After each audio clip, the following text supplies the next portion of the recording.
Hello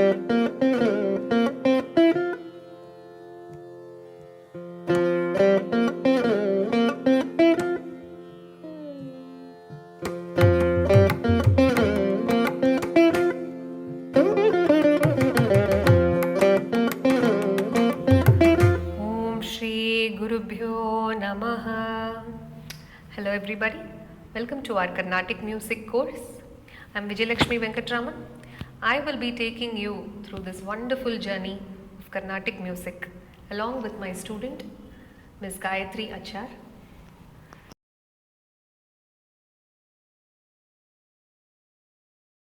So ready Gayatri, can we start? Yes, we can. But before we begin, can I ask you a question? Yes, sure, please go ahead. So, to sing film music or any other kind of music, is it necessary to learn Carnatic music? I can very well learn the songs just by listening to them. A very interesting and a very valid question, which is a subject of debate among so many people. Yes, I would say it isn't really mandatory to learn. There are a lot of established veteran singers who haven't actually undergone any formal classical training, but still they've managed to sing classical based songs in films. So it isn't really mandatory. So now let me ask you a question. Supposing you're trying to learn a new language, you can do it in two ways. You can listen to somebody speak, or you can speak with your neighbor or friend and emulate them. That's one.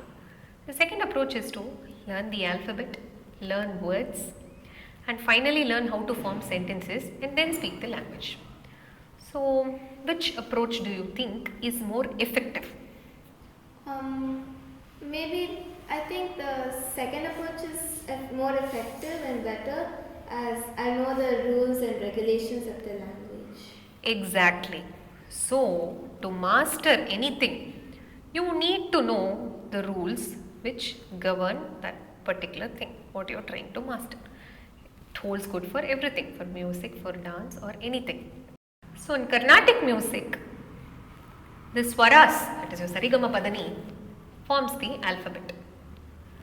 Different permutations of these swaras will give rise to something called as a raga.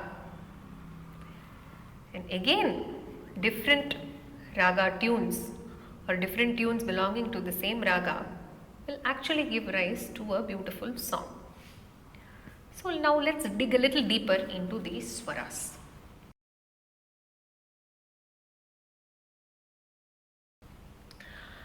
Now, like I told you, the swaras, they form the building blocks of our kind of music or any kind of music. In fact, do you know that any song in the world can actually be decoded into swaras? Do you know that? Really? I didn't know that. Now, let me give you an example. I believe you've heard the film song called Munbeva. It is sung like Munbeva Nanbeva Udeva Uireva. This can be decoded as Sa Sa Dha Ni Pa Pa Da Ni Sa Sa Ni Re Ga Re Sa. So not only Indian songs, let us take a nursery rhyme like say Twinkle Twinkle Little Star. How would you sing? Twinkle Twinkle Little Star. This can also be translated as Sa Sa Pa Pa Da Da Pa Ma Ma Ga Ga Re Re Sa. Now what do you say? Oh, that's really interesting. So, provided you master these swaras well, learning any kind of music becomes very easy.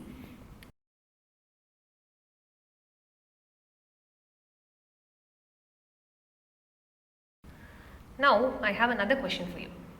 Now, say you have mastered the swaras well, you can identify them and you can sing them. Is that alone sufficient to sing anything? Not really. I mean, how do you differentiate a sad song from a happy song? Right. So, as you rightly put it, music can never be devoid of emotions. In our Indian concept, we have something called as a navarasa or 9 different kind of emotions. So, this is where the raga comes into picture. So, raga, as of now, you can keep it as a certain permutation and combination of swarams over which you apply certain rules or guidelines. Once you do that, Every raga will give rise to an emotion, to a beautiful rasa. So to make more sense, say for example, let me take a song like Ninnu Kori Varanam. Ninnu Kori Varanam Varanam. This song is supposed to be a happy song. And this is based on the raga called as Mohanam. So Mohana Ragam is supposed to evoke a very happy and a feeling of elation. On the other hand, let us take a song like say, Chinnathayaval Tandarasave. This song is supposed to be a very sad song where the mother actually feels the pain of being separated from her child. So this is based on the raga Charukeshi, which is supposed to evoke a pathos feeling. So do you mean to say that every raga has an emotion? How is it possible? Exactly. So, for every permutation and combination of swaras, you will have to apply a rule. A rule in the sense how you are supposed to sing each swaram. The same swaram need not be sung in the same way in two different ragas. So, it is this difference which gives rise to a different emotion. So, we will be visiting this at a later point of time after we complete a few more lessons.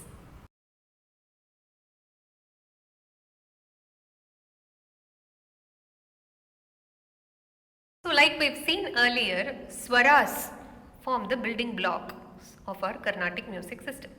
So what are the 7 basic swaras? That's exactly what we are going to be exploring now.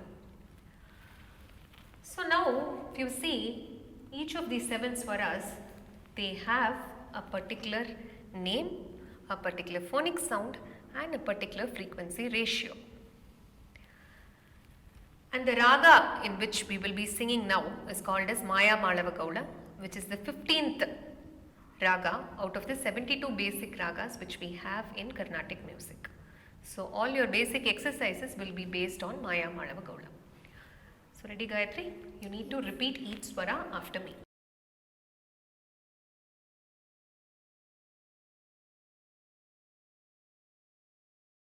Sa is also called as Shadjamam and it is sung as Sa.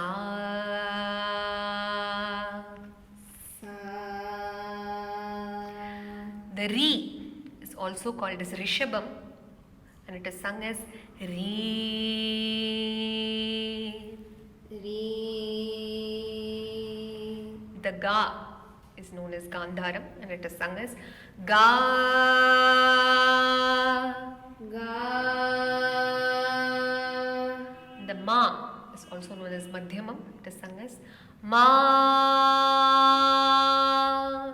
Ma. Pa is also known as Panchamam and it is sung as Pa. Ha. Da is also known as Daivatam and it is sung as Da. Da. Ni is also called as Nishadam and is sung as Ni. Ni. If you notice, we've completed up to Ni. So again the cycle comes back to Sa. Sa. Sa. So this whole span from the lower Sa till the upper Sa is called as an octave or a sthayi, which comprises of 8 swarams. That is, after the Ni, you again sing a higher pitched Sa. So we will be revisiting this concept of sthayi at a later point of time. So as of now, it is sufficient to know that the entire span of swaras from your lower Sa till the upper pitched Sa is known as an octave or a sthayi.